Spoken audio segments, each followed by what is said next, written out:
selling mescaline and weed, rape. I got raped when I was 15. I saw the guy again when I was in prison. He brought an AA meeting into the prison. Yeah. Really weird experience. I talked about that on Howard. When I went out to LA, the first thing I did was gay phone sex. Never told anybody that. And here's one that I'm not going to talk about right now. I got to talk to a lawyer about that. But that one's going to be a huge one, man. It's going to be huge, really huge. It's not going to make me look good either, but it's real. Catholic school, unpopular, beat up, went to public school, wanted to fit in. Got hired by one of Howard's sponsors, did an 8-ball on the webcam that they had to set up. And then I did a commercial for an anti-drug commercial on Howard for some sponsor who paid me $5,000 to do the anti-drug commercial. I took the $5,000 and spent it right on coke. It's kind of funny. Parents very strict. I wish my dad would be shot and killed on duty, and I'd be adopted by all the other cops. He was a cop, and I wish he would be killed. It was just kind of fucked up. A priest made a pass on me, which I turned down. Here's another one I won't write about until I talk to my shrink. Burglaries, prison, pot dealing, coke, crack dealing. All my California 2.5 years experience, acting, all that. Vegas, 2 years with the show. Alaska, working out in the Bering Sea. Seattle, in the Army for 6 years. Gay experiences with fellow soldiers and gay bathhouses in Frankfurt. Bosnia, all the crazy shit that I've seen there. Mine strikes, dead bodies, mass grave sites. All fucked up shit. What being a part of the Stern Show means to me.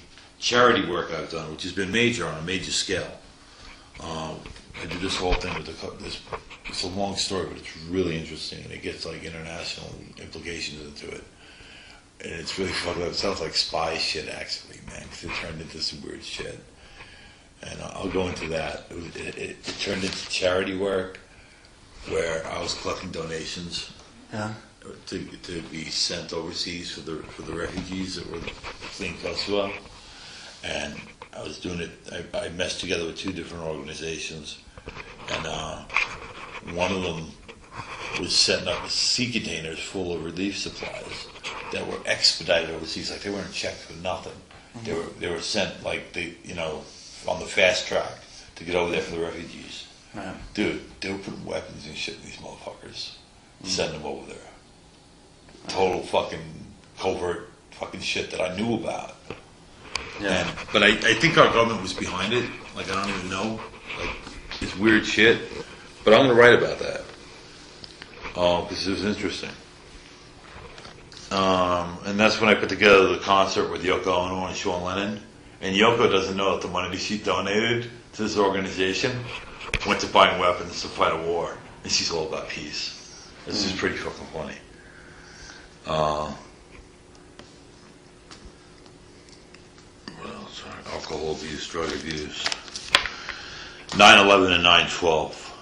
Big days for me. 9/11 was the first call that Howard took that day. He was downtown. Watched the second plane hit. It was the first call he took after the attacks. Dating Lisa Lampanelli.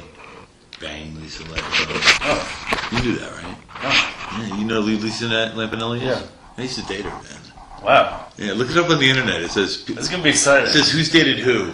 It's like this website, who's dated who. Look up Lisa Lampanelli, say Joey Boots. That's amazing. Yeah, I used to date her, and I banged her plenty of times. And this is before she was like really big. She was a New York comic. I just thought she was really funny and cool. And we hit it off. And then I banged this porn star, Lana Hard, on the show. Then when I served with Macedonia with the UN, then finding my birth mother, my search for her, and the ending of it, which was a real interesting story. It's like a whole Oprah story, I always wanted to find my birth mother. First girlfriend, arrested on the first episode of Cops. How many people can say that? Right. Now, I'm 90% sure it was her. I forgot her fucking name. I got to do the research on it because I don't want to put it in the book and then there's a 10% chance that it's not her and it turns out not to be her because then I'll be a liar.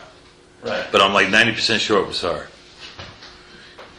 coming out to Family Friends on show, and then again at St. Christopher's where I just was. Doing the Bon Jovi Borgata DVD, recording it with my buddy. We were there for the whole week. How it always, that's another thing. My friend Lou Benacchi, whole story with him, met him in LA. He's an actor, he was on The Sopranos, a bunch of movies. So the guy Steve Kamak that I worked with, he played with the Grateful Dead and all. He's very famous in the jam band world. Mm-hmm. Pretty good friends with him. Orgies, trains, multiples. Then I got to write about my friend Evan and our adventures. Then how I was suspended in kindergarten. Then going on tour with the Dave Matthews Band. My friend's band was opening up for him, all along the East Coast. So for 2 weeks I went on tour with the Dave Matthews Band. Oh. Got some great pictures. Pictures were going to go in the book. And then I started writing letters when I was in Bosnia to people. And I wrote this really cool letter to John Gotti while he was in prison. He wrote me the coolest letter back, dude. It's just so print worthy. It's like the best letter. And I got letters from other people too that are really cool. Okay. And that's basically what I have so far. Well, that sounds like a book.